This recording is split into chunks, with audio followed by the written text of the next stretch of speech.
Hello guys, নতুন একটা সকালে সবাইকে জানাই অনেক অনেক ভালোবাসা ও শুভেচ্ছা। সকালবেলায় রেডি হয়ে নিয়েছি, মাকে নিয়ে যাব এখন ডাক্তারের কাছে।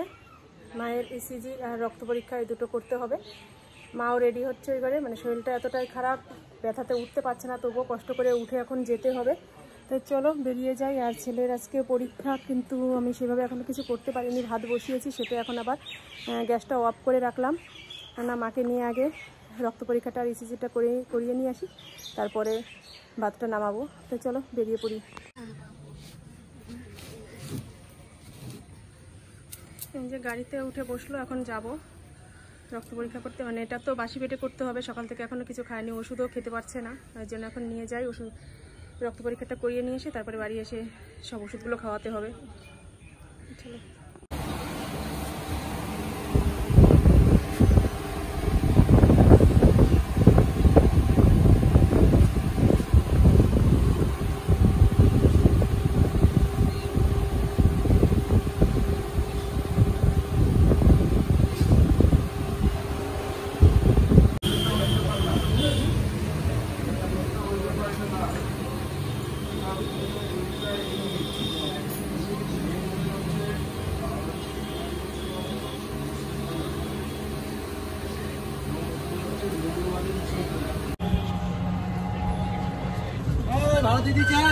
মাকে এই যে বাড়ি নিয়ে আসলাম, আর আবার রক্ত দিতে হবে 2 ঘন্টা পরে, মানে খাওয়ার 2 ঘন্টা পরে। এর জন্য বাড়ির ভাত তো এখনও নামাতে পারিনি। বাবা হোটেল থেকে ভাত এনে দিল, সেই ভাতেই যে খাচ্ছে। ঘড়ি দেখে আবার 2 ঘন্টা পরে এখন বাড়িতে এসেই রক্ত নিয়ে যাবে, কেননা মা যেতে পারছে না বারবার। কোনো কিছুই নিতে পারেনি, খেতে পারছে না, শুধু ডাল দিয়ে নিয়েছে। আর এই যে এখানে দেখো সব কিছু সবজি টবজি রয়েছে, এগুলো কিছুই খাবে না। এদিকে আমি ভাত বসিয়ে দিয়েছি, দেখো ভাতটা ফুটছে। আগেই বসিয়েছিলাম, কিন্তু ভাতটা নামাতে পারিনি, বন্ধ করে দিয়ে আমাকে চলে যেতে হয়েছিল ডাক্তারের কাছে। আর করবো হচ্ছে কুমড়ো ভাজা, কিছু পান্তা ভাত রয়েছে, এর জন্য কুমড়োর বড়া করব। কুমড়োর বড়া দিয়ে পান্তা ভাত খাওয়াবে। আর তো আজকে মাছ এনেছে হচ্ছে, এই হচ্ছে কই মাছ। এই মাছটাই রান্না করবো, কিন্তু এখনও কাটতে পারিনি, কাটতে যাব। তো চলো আমি সব কিছু গুছিয়ে নিই, তারপরে আবার আসি।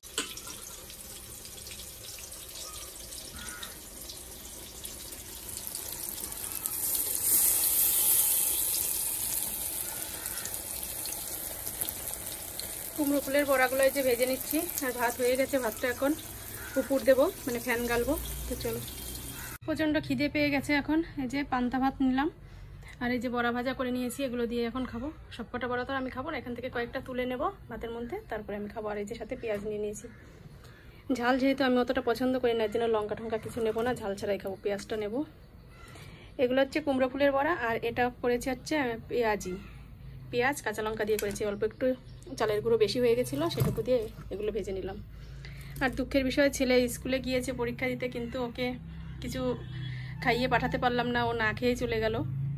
মাকে নিয়ে ডাক্তারের কাছে ছুটতে হয়েছিল বলে এর জন্য রান্নাটা কমপ্লিট করতে পারিনি। কিছু করার নেই, পান্তা ভাত তো ছিলই, ওকে বলেছিলাম যে জল দেওয়া ভাত রয়েছে, খেয়ে নি। ও খায়নি, বাড়ি এসে দেখি যে ও স্নান করে রেডি হয়ে গিয়েছে। বললাম খেতে, বলছে যে এখন টাইম নেই খাওয়ার, আর আমি এখন খাবো না ফিরে এসে। কি আর করা যাবে, সময় যেভাবে চালাবে সেভাবেই তো আমাদের চলতে হবে। সময়টাই আমাদের এখন এরকম যাচ্ছে, কোনো খাওয়ার ঠিক নেই, কোনো কিছু রান্নার ঠিক নেই, সব কিছুই যেন অন টাইম হয়ে যাচ্ছে।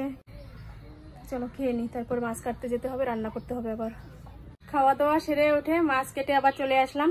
তরকারিটা রান্না করব। আজকে কই মাছটা রান্না করব উচ্ছে আলু দিয়ে। আমি ভেবেছিলাম সকালবেলা পেঁপে দিয়ে রান্না করব, পেঁপে আলু দিয়ে, কিন্তু দাদা বললো যে উচ্ছে আলু দিয়ে কর, তাহলে ভালো লাগবে। তো ওর কথা মতো উচ্ছে আলু দিয়ে রান্না করব। আমি সবজিটাও কেটে নিয়েছি, চলো মাছটা ভেজে নিই। এই যে মাছে নুন দিয়ে দেবো। মাছ কাটতে আমার অনেক টাইম লাগলো, কেননা এত বড় বড় কই মাছ, একদম তাজা ছিল, লাফাচ্ছিল, এর জন্য কাটতে প্রচুর টাইম লেগেছে। আর তাজা মাছ কাটতে আমি একটু ভয় পাই, খুব আস্তে আস্তে খুব সাবধানে সাবধানে কাটলাম। 6টা মাছ কাটতে প্রায় আমার আধ ঘন্টা টাইম লেগে গেছে। কি করা যাবে বলো, মনে অনেকটা সাহস নিয়ে তারপরে মাছগুলো কাটলাম। চলো লবণটা মাখিয়ে নিয়েছি, এবার হলুদটা দেবো।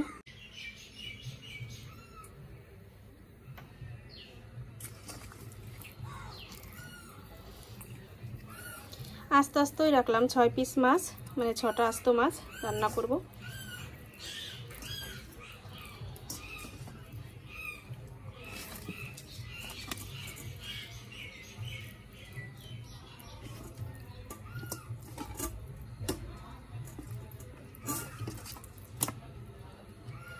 এদিকে এই যে উচ্ছে আলু কেটে নিয়েছি, এটা দিয়ে একটু ঝোল তরকারি রান্না করব।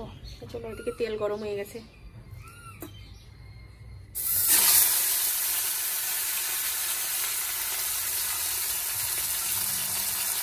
কেমন ফুলে উঠছে দেখেছো? কই মাছের প্রাণ মানে একদম কি বলবো, কই মাছ তো অনেকটা শক্ত, মানে ওর জান অনেক শক্ত, খুব সহজে মারা যায় না, একদম তাকে দেখিয়ে উঠছে। আর কাটার সময় আমার ভীষণ ভয় করছিল, ঠিক আছে, কেমন করে দেখাচ্ছে।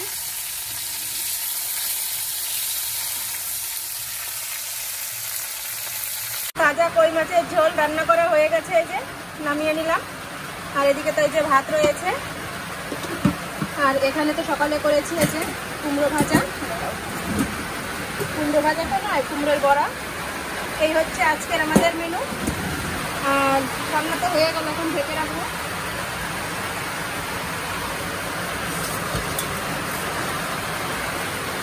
এদিকে শুরু হয়ে গেল বৃষ্টি, দেখো বৃষ্টি শুরু হয়ে গেছে।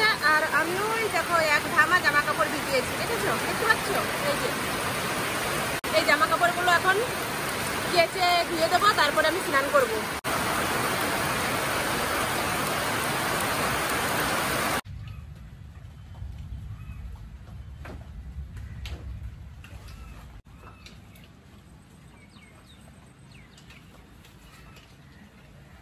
জামা কাপড় কেচে নিয়ে স্নান করে আসলাম। আর বাইরে তো বৃষ্টি হচ্ছে, বাইরে নাড়তে পারবো না, এর জন্য এই বারান্দার যে দড়িটা রয়েছে এই দড়ির মধ্যেই সব জামা কাপড়গুলো নেড়ে দিলাম।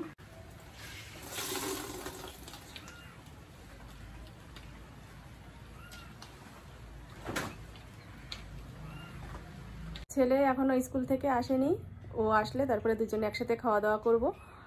এখন আর কি করব, বসে থাকি, বসে বসে ওর জন্য অপেক্ষা করি আর কি। তোমাদের বলতে না বলতেই ছেলে চলে এসেছে বাড়ি, আমাকে আর মানে ওর জন্য বসে থাকতে হয়নি।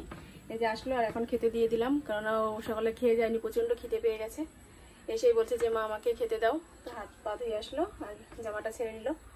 এই যে দিয়েছি পেঁয়াজি, কুমড়ো ফুলের বড়া, আর এখানে রয়েছে যে মাছের ঝোল, এই যে ছেলেরা আমার জন্য নিয়ে নিয়েছি এর মধ্যে। তো চলো, দুজনেরই ভাত বেড়ে নিয়েছি, দুজনে খাবো। খাওয়া দাওয়া হয়ে গেছে আমাদের। তারপরে দেখো আবার এই যে আর এক পদ নিয়ে বসেছি, মাকে একটু ফল কেটে দিয়ে আসলাম, আর এই যে আমাদের জন্য একটু খেজুর বের করে নিলাম। এনেছিলাম অনেক কদিন আগেই, কিন্তু এই যে খাবো খাবো করে আর সময়ও হচ্ছে না, খাওয়া হচ্ছে না, তো এখন বের করলাম। আর ছেলেকে একটু পেয়ারা কেটে দিলাম। মাকে দিয়ে এসেছি আপেল আর নেসপাতি কেটে, মা ওটা খেয়েছে, আর একটু রয়েছে, তাই ছেলের জন্য আমার একটা পেয়ারা নিয়ে আসলাম। মা বলতে নিয়ে যা, আর আমার ঘরে ছিল খেয়েছে, সেটা বের করলাম। তো চলো খেয়ে নিই, তারপরে আবার পরিষেবা। দেখো কি পরিমাণে বৃষ্টি হচ্ছে, হঠাৎ করে এত বৃষ্টি শুরু হয়ে গেল। 10 মিনিটের বৃষ্টিতে দেখো কেমন জল বেড়ে গেছে।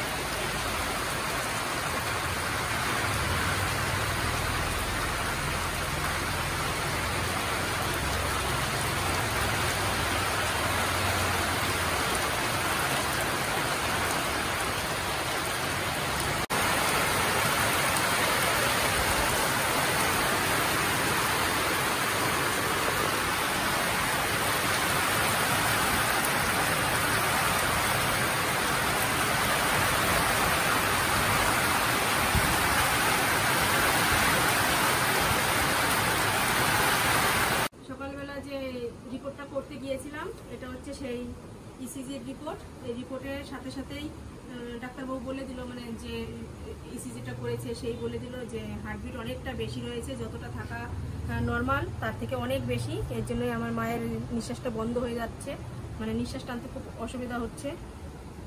তাই এখন এই যে শুয়ে রয়েছে, বারান্দায় শুয়েছিল, সেখান থেকে এখন ঘরে এসে শুলো। আর শরীরটা খারাপ লাগছে, একটু চা বিস্কুট খেলো, খেয়ে তারপরে এই যে ওষুধ খাওয়ালাম। চা বিস্কুটও খেতে পারেনি, অল্প একটু চা দিয়েছি, সেখান থেকে আবার ফেলে দিয়েছি, মানে খেতেই পারছে না কিছু, এরকম অবস্থা। সকালবেলা এক মুঠে এই কটা ভাত খেয়েছে, আর সারাদিন তো কিছুই খেলো না। খাওয়ার কথা বলছি, তবুও কিছু বলছে, ভালো লাগে না, ভালো লাগে না, খাবো না। তো রাত্রে কিছু খাবা? হ্যাঁ, তো রাত্রের ওষুধ খাওয়ার আগে রুটি খাবা না? খাবা রুটি? রুটিও খেতে পারবে না। কালকেও রুটি দিয়ে গেছি, সে রুটি খায়নি, দেখলাম সকালবেলা সেই রুটি রয়েছে, মানে কোনো কিছুই খাওয়ার এখন সেই খিদেটা আবার টান কোনো কিছুই নেই এখন।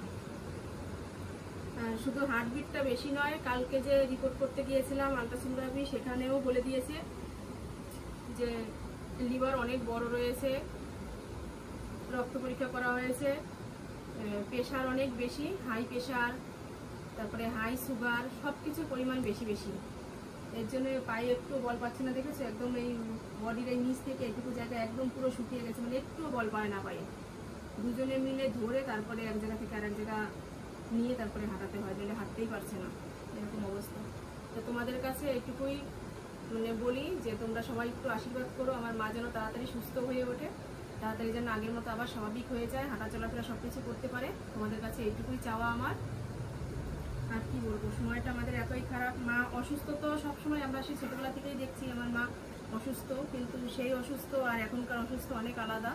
এখন যত বয়সটা বাড়ছে তত মানে একদম বিছনায় পড়ার মতন অবস্থা হয়ে যাচ্ছে। কোনো মানুষই চায় না যে আমি বিছনায় পড়ে থাকি, আমার পাশে সবাই সেবা যত্ন করুক। সবাই চায় যে আমি নিজের পায়ে হাঁটা চলাফেরা করতে পারি, নিজে সব কিছু করতে পারি, সেটাই মানুষের একমাত্র মানে শক্তি।